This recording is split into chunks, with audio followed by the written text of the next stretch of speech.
Bonjour jeune homme, ça va? Aujourd'hui, je voudrais m'adresser à une catégorie de jeunes, c'est-à-dire la jeunesse diplômée.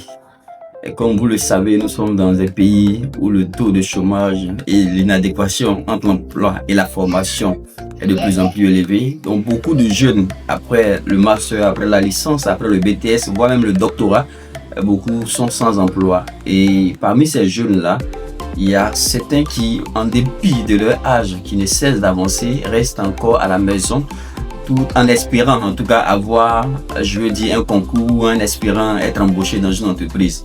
Mais voici que pendant des années passent. Aujourd'hui, certains parmi ces jeunes ont presque 40 ans, 35 ans. Mais comme ils n'ont pas été encore embauchés, ils ne sont pas encore appelés quelque part, ils sont à la maison et vivent toujours aux dépens des parents qui sont par moment eux-mêmes à la retraite. Alors c'est à vous que je voudrais m'adresser pour dire que votre vie ne se limite pas à, je veux dire, un emploi formel. Si on ne t'a pas embauché, si personne ne t'a permis d'avoir un concours, tu as été à l'école, tu as appris, donc tu peux créer quelque chose de toi-même.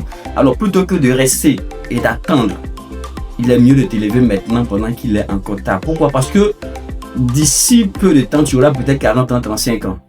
Et c'est pas à cet âge-là que tu vas te lever pour vouloir faire quelque chose. Donc c'est à vous que je m'adresse. Avoir un diplôme à l'école ne veut pas dire qu'il faut forcément être embauché quelque part. Si c'est pas fait, je t'en prie, ne reste pas là comme si ta vie ne pouvait pas avoir de sens sans un emploi formel.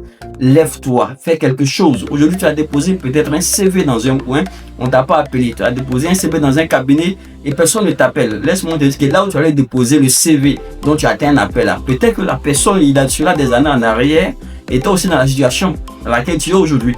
Donc c'est en cherchant une solution pour donner un sens à sa vie que cette personne a créé ce cabinet dans lequel tu voudrais aller exercer. Donc plutôt que d'attendre, il est mieux de prendre ton bâton de pèlerin. Vas-y, bouge-toi. Parce que l'âge avance. Les parents n'ont plus rien. Tu as même des enfants, même souvent dans la maison des parents. C'est pas raisonnable.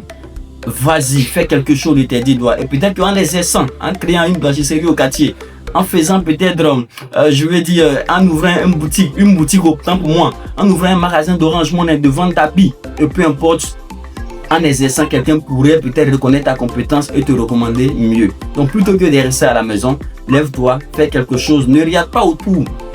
Ne regarde pas ceux qui vont dire non, il a là à l'école, lui quand c'est s'il devient. Ne les regarde pas. Quand tu vas t'y mettre que demain ça va marcher, les mêmes viendront t'applaudir. Donc vas-y, lève-toi, fais quelque chose pour aider les parents aussi, pour aider les enfants qui comptent sur toi. Je vous remercie.